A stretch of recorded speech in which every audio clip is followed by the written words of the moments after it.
Hello there everyone, this is Josh from Fresh Start Customs, and today we're going to go over one of the most talked about things when you first get your Glowforge.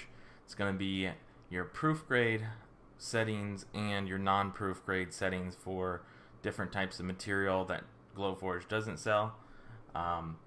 Basically it's going to be a walkthrough of how to use your functions on the left hand side over here.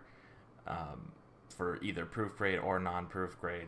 Just going to do a quick walkthrough. Not going to turn on the machine, just going to leave that offline and just show you everything. So let's go through this together. If you haven't already started with your machine before this and you wanted to, you can just go to app.glowforge.com. There's two previous videos that I did on that, so you can look at those two previous videos. But today is just going to be about the settings here. So, and I'm also going to talk about the score versus cut and engrave as well. That way it can kind of cover everything all in one shot here for you. So basically, we've got our doorbell mount from our previous video that I did. I'm going to show you the difference between like your score, cut, engrave, and whether or not you use proofgrade or non-proofgrade material. So this is basically your design that you import here. And as you can see, we're going to engrave this welcome sign. And let's just say, for example, to get started, we're going to use proofgrade material. What you could do is you could actually just place your proofgrade material in the machine.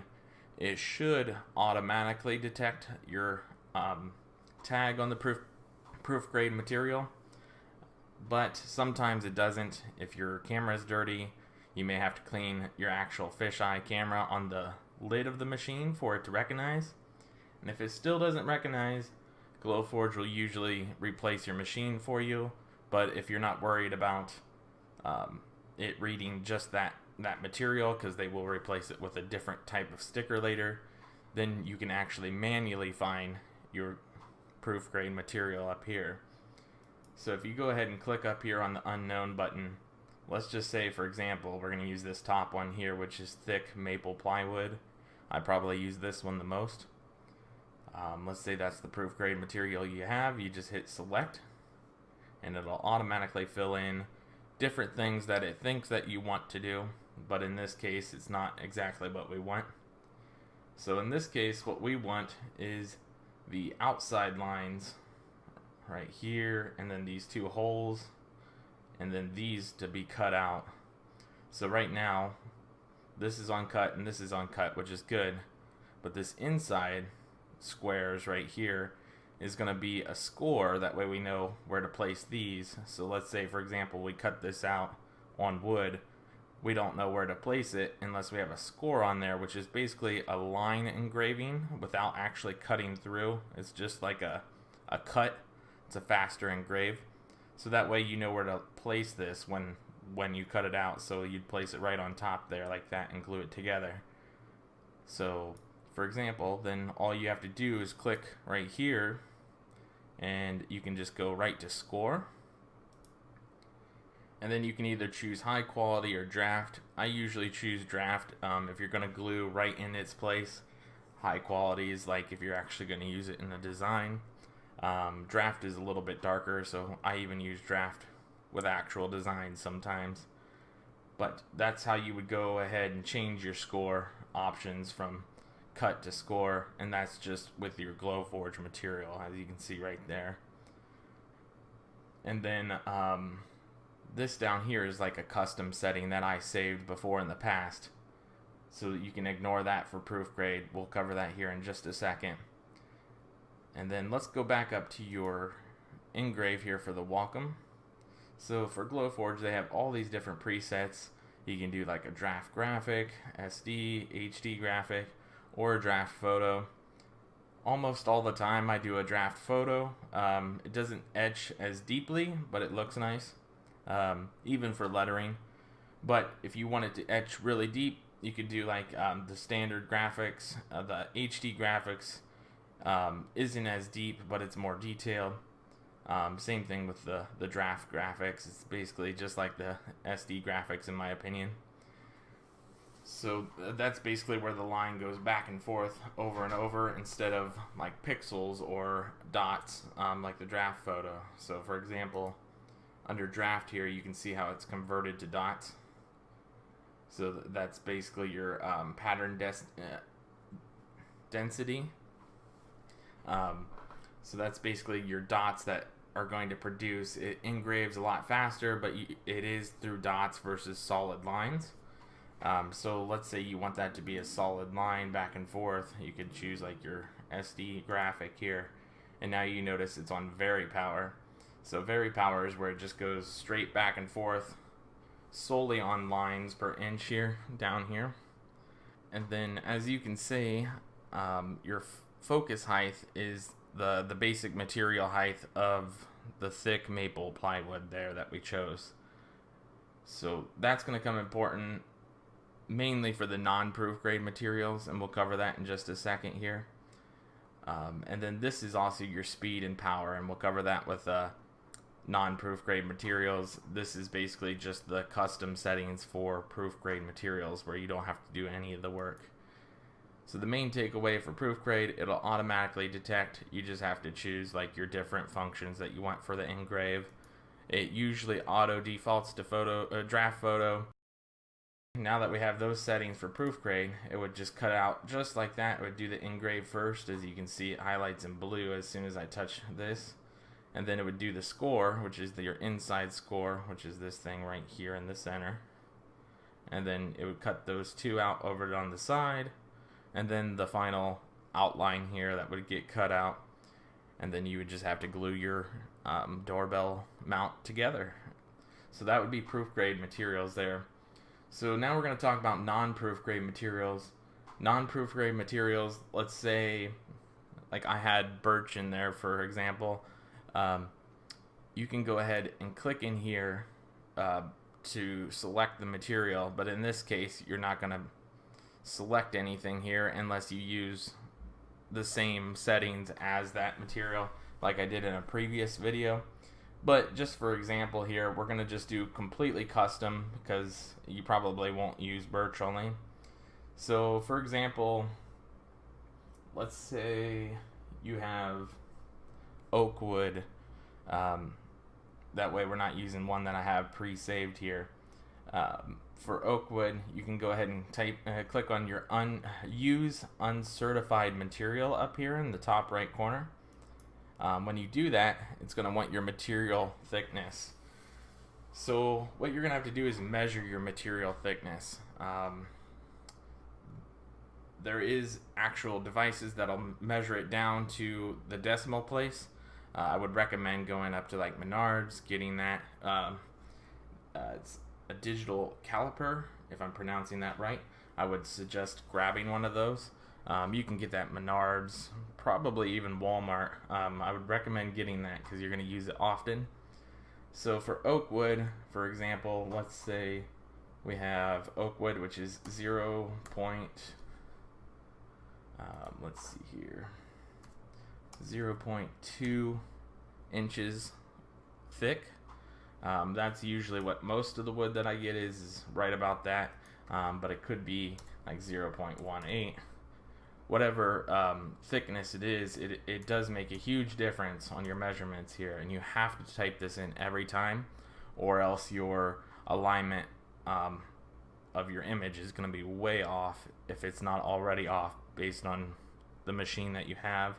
So let's just say it's 0.2 inches thick. We're going to submit that, and as you can tell, all of this went back to standard here. So we're going to have to type in everything manually for our oak settings here.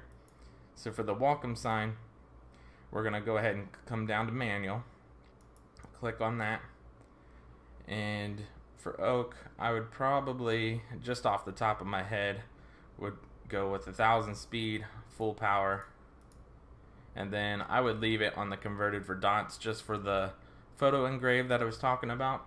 But you could do very power as well.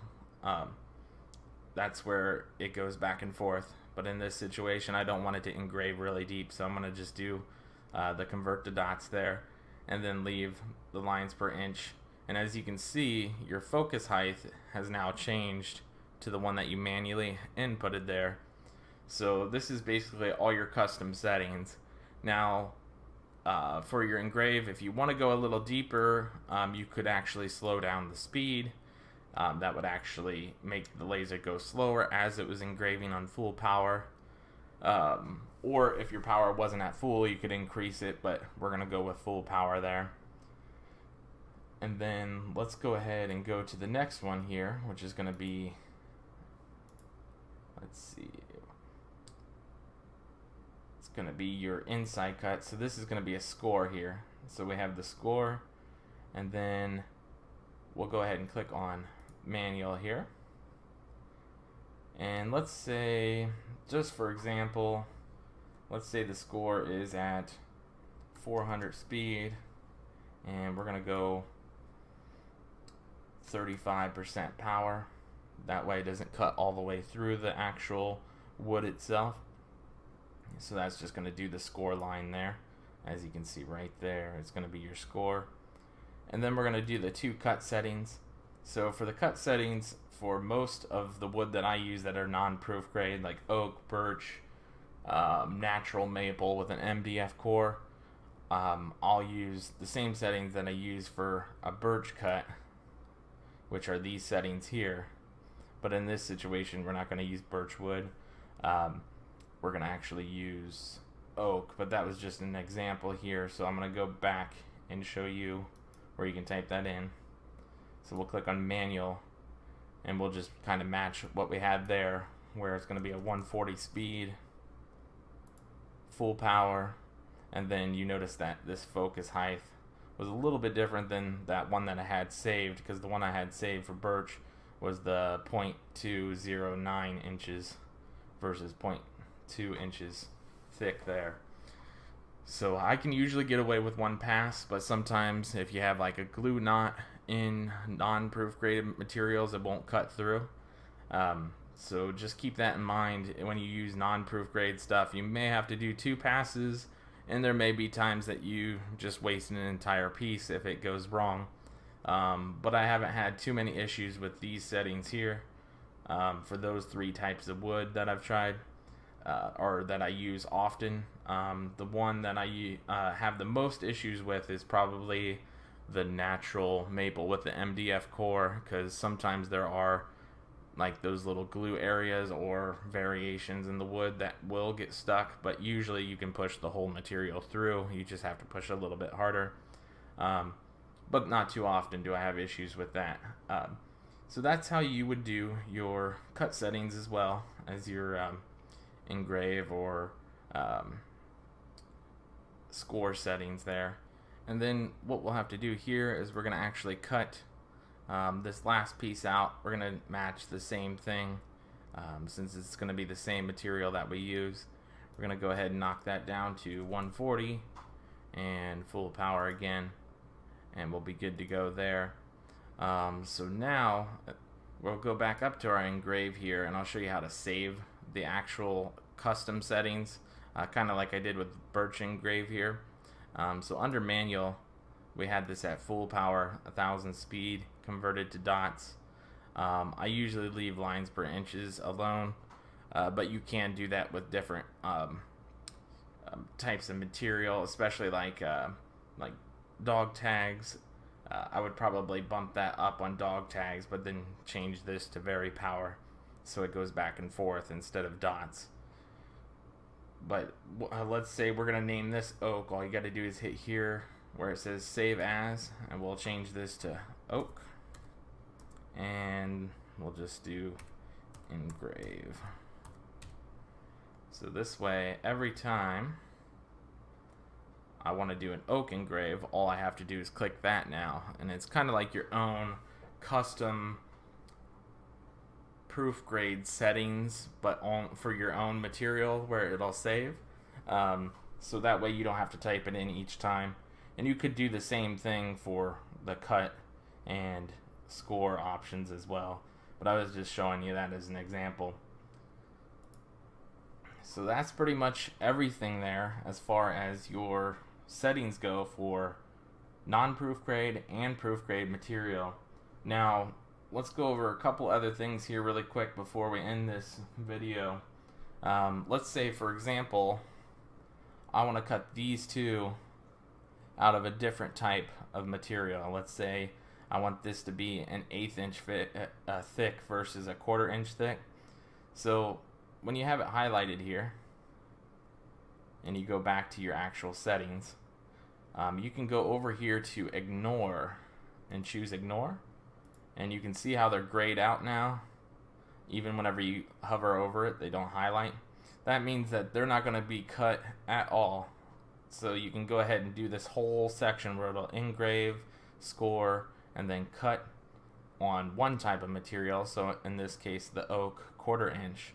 And then you could do an entire separate cut with an entire separate settings later out of this type of material. So after you cut this one, you want to make sure you come back through here and choose ignore on all of that one's functions,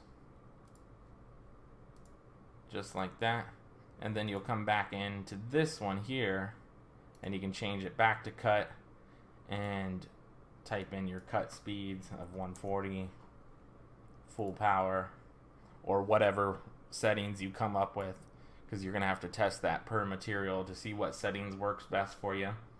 And then now you can see this whole thing is ignored here, so it won't cut. And with your 1/8 inch material, you could cut just these two out. That way it would be a little bit thinner. So that's totally up to you on how you want to do that, but that's a possibility. And another possibility, so you don't have to actually come in and hit ignore on every single one. There we go. Let's change this back. And I'm just going to select these custom settings here really quick for birch, just to get it all back on here. So let's say, for example, you want to ignore these two and you don't want to have to come in, click here, click back, click ignore. You can actually grab them and drag them off of the cut area, and the cut area is going to be anything within these weird stripes here, anything in this inside this whole section here.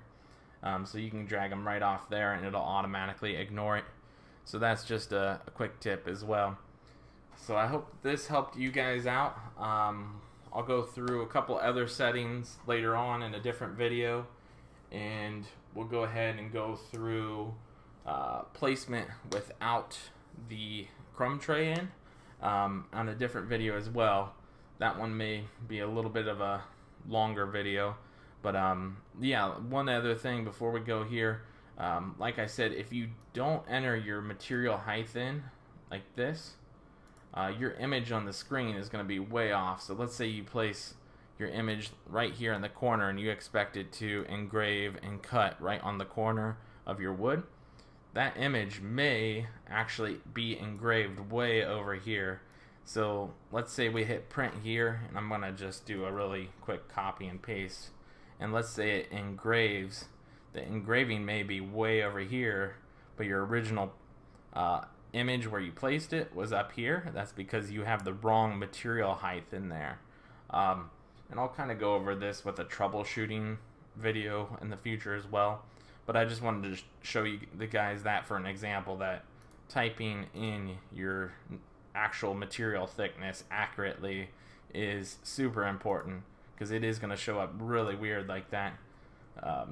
But yeah, that's it. I hope you guys enjoyed the video, and we'll talk to you next time. Thanks, guys.